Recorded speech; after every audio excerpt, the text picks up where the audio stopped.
We had the local and European elections on Friday. Counts are ongoing. From the point of view of People Before Profit, first of all, I want to thank all of those who stood for us in the local elections. Many very, very excellent candidates, many of them elected, many of them not elected, but will continue to fight for working class people, for their communities. Obviously the count is ongoing in terms of Breed's election in terms of the European Parliament. Thank all of those who voted for us. I mean, we are happy with our results. We're going to, as People Before Profit, increase our number of seats across the country from 6 to 10. That includes one in Dunleary in the Ballybrack area, where there's a recount currently called by Sinn Féin, but we're currently, I think, 6 votes ahead, which we're reasonably confident that we will hold that. So that's a step forward for us. From the point of view of the election as a whole, obviously, like many ordinary people, we're not delighted to see that Fianna Fáil and Fine Gael will be returned as the biggest parties of local government. They have ruled this country for over 100 years. They are responsible for the deep inequality in our society. They're responsible for the housing crisis. They're responsible for the lack of real action on the cost of living crisis. They're responsible for the crisis facing families with kids with special needs. They're responsible for the health crisis. And obviously we very much, and I think like most people in this country, do not want to see them returned after the general election. I would say that Fianna Fáil and Fine Gael should halt their celebrations and their sense that they're back. First thing I'd say is that, Fianna Fáil and Fine Gael combined had their worst local election result in history. You wouldn't have that impression from how they look. They're delighted that they managed to cut across the rise of Sinn Féin to some degree, but to repeat, the worst local election for Fianna Fáil and Fine Gael in history.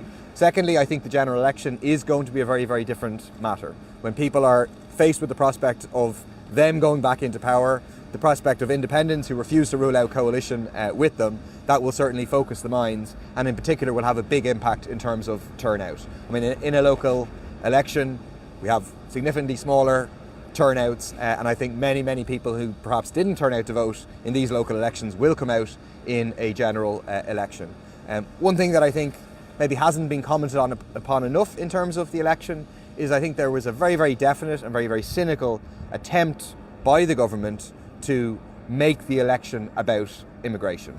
Even though the opinion poll showed that the most important issue for most people was housing, the government, with policy of performative cruelty after performative cruelty, basically every single week in the run-up to the election, was looking to make this election about migration because they felt that is how they could cut across Sinn Féin. I got figures just the other day to show that almost €100,000 has now been spent on clearing tents from the canal, on putting up the fences at the canal. Those policies, the clearing of the tents, the cutting of payments to Ukrainians, the cutting of housing to Ukrainians, the cutting or the supposed means testing of asylum seekers, not one of those policies will make ordinary people's lives any easier, Irish people or anyone else. They won't address the housing crisis, they won't address the health crisis, but to some extent it worked for the government in terms of trying to cut across the rise of Sinn Féin. We think that Sinn Féin made a very important error in the course of the election campaign by accepting that framing, by welcoming each of the measures that the government announced and saying we'll go even further, and so therefore cementing the idea that immigration was central to the election and cementing the notion in people's heads that Sinn Féin are flip-flopping on this, on other issues, and can't fundamentally be trusted. I think there's going to be a debate open up within the ranks of Sinn Féin, where I think the vast majority of activists of Sinn Féin did not like what their leadership was doing on those questions in the course of the election, and obviously it very, very clearly did not work. So I think there is now a very, very important discussion going to open up for those parties that are on the left about, there's going to be a general election soon, what alternative can we present? I think for us, we would like there to be a vote left, transfer left pact in the general election. We would like Sinn Féin and the Social Democrats and Left Independents to join with us in making a commitment to say we're not going into coalition with Fianna Fáil or Fine Gael, to join with us in saying we won't engage in any scapegoating of asylum seekers, and instead we need to come out and mobilise. There needs to be a major protest on the issue of housing, and responsibility needs to be put with the government where it lies and with the corporate landlords and private developers who benefit from the housing crisis. I think if that can happen, then regardless of when a general election is, if people see here's a real choice, the same dynamic that happened in 2020 can happen again, where people say we have the opportunity to kick Fianna Fáil and Fine Gael out. There is an alternative on offer. I think that momentum that existed in 2020 behind the left, broadly speaking, particularly behind Sinn Féin, but also behind ourselves and the Social Democrats, can emerge again. So that's a discussion that we're going to hopefully try and have with them over the coming weeks. Well, you speak about immigration, how you know, it wasn't the topic of debate, and perhaps Sinn Féin put themselves on the wrong side of the debate. But if you look at the number of independents who got seats, now I know they're from a cross perspective, but that's just the nature of independence. But do you attribute that immigration discussion to the rise of the independents, like a lot of people do, or what do you think it is? Why do you think the vote went there rather than Sinn Féin? Yes. First thing I'd say, and it hasn't been commented, I mean, independents across the country are actually losing seats in this election. There are less independents elected. They've increased their percentage vote, but they are going to come in with slightly less seats than in the past local elections. And I think, like, with the independents, there's a load of different things going on. Obviously, there are left independents elected to councils, people like John Lyons, people like Dean Mulligan. There's a variety of people around the country who elected to councils on a left basis. Then there's your regular kind of Fianna Fáil, Fine Gael gene pool independents, who I think many of them, not all of them, but many of them played with the issue of migration, presented themselves as being hard on it. And then you have a small number, it's 4 or 5, very hardcore, very, very right-wing people elected. And I think obviously migration was a key reason why those people have been elected. First of all, I'm not saying it isn't an issue. It was an issue. It did come up on the door. There's no question about it. But the issue is whether, like, Sinn Féin was the biggest party in the polls coming into this election and could have played a significant role in how people understood this issue of migration. So, for example, when it came up on the doors to us, we would explain to people that, like, migrants, the asylum seekers, the people you see sleeping in tents in the canal or wherever, they are not responsible for the housing crisis. And that's based on objective fact, All the asylum seekers can go home tomorrow, the housing crisis does not get any better. And people could understand that. So you're able to reframe the issue about, like, the fundamental reasons. The very, very small minority of people are, like, fundamentally racist and who have a problem with black people or brown people in this country. For the majority of people who are raising migration, it was because, they don't get the services for their kids that their kids need. Their kids are living at home with their grandkids. They're not able to get housing. So it's other issues that are being framed as the problem with this is migration is the cause of this. And you could have a very calm, rational discussion with people and win a number of those over. And I think if Sinn Féin had had that approach, it would have changed the complexion of the election campaign. I think that was not only, like, wrong for them to go down that path in terms of, like, the open borders thing on their leaflets and so on, but also think like a major, major strategic mistake, because it meant that they were attempting to play the elections on a field created by the government, on a field of migration where they weren't going to win. If you want a hard approach to migration, I don't think people were going to vote for Sinn Féin in reality, So I think a significant error was made in that sense. In terms of the election of the small number of very hard right independents, we're obviously, and some far right parties as well, we obviously are going to have a vociferous opposition to those. We're going to expose the fact that these people are not in favour of solutions to the housing crisis. These people are in principle opposed, for example, to an eviction ban. They're opposed to rent controls because they consider it an infringement on the right of private property.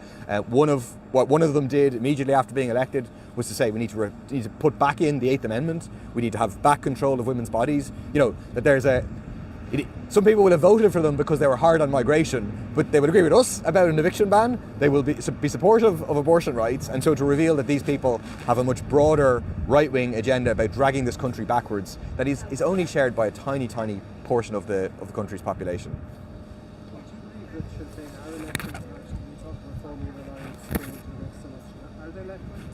I think a big number of their activist base are left-wing. I think a majority of their voting base is left-wing.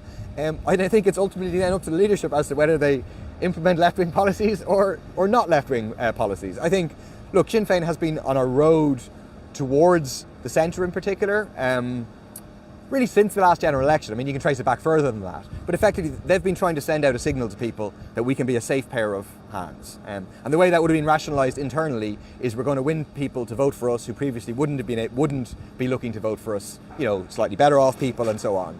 That hasn't worked. So it isn't just migration, it's like a general sense in working class communities, which can be on migration but also on other issues, that they're preparing to go into power.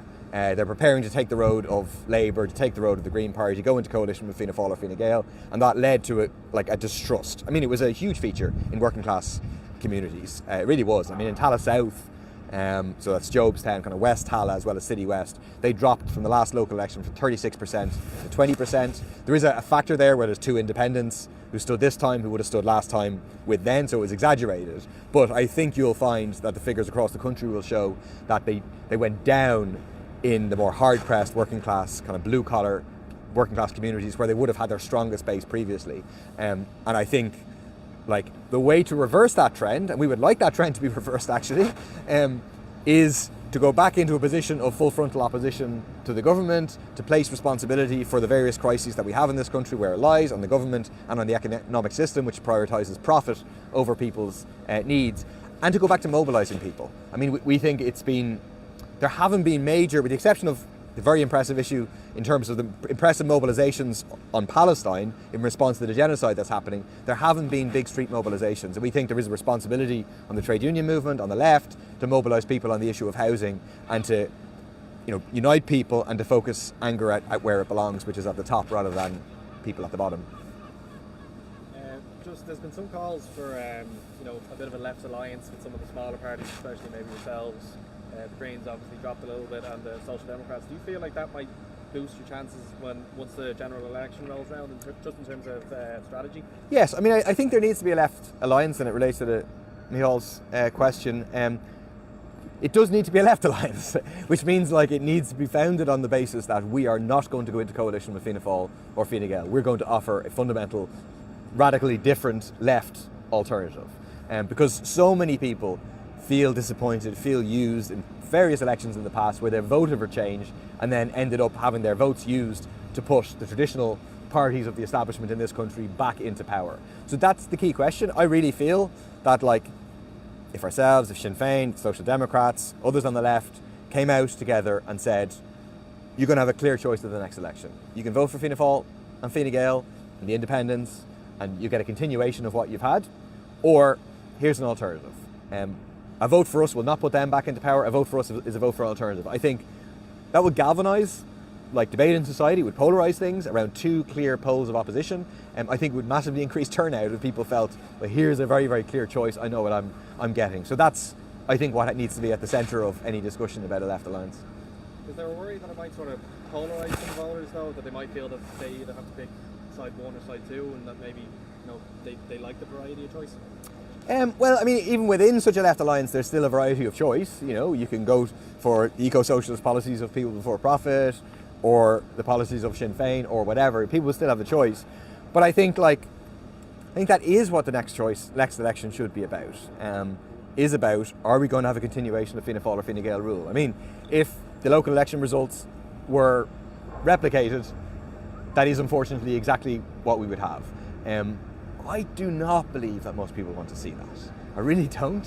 And I think that isn't fully reflected because there isn't an alternative seen to be there. So I think there's an onus on those of us on the left to provide that clear alternative for people for the next elections, and then it's up to people whether they choose to vote for that or not. And then just on the general election as well, it seems like the government are going to hang tight for the moment and probably push out a by-election if they can. Do you feel like that's maybe a bit of a waste of time and that they should just go straight to the general? I mean, we want a general election as soon as possible. We want people to have the opportunity to get rid of Fianna Fáil and Fine Gael. Obviously, it's in the interest of some in the government, maybe the Greens in particular, to try and hang on because they're likely definitely to lose a significant number of seats in a general election. So we'll see. I mean, I wouldn't be surprised if they do go for an election in October, November type time. Either way, we will be entirely ready.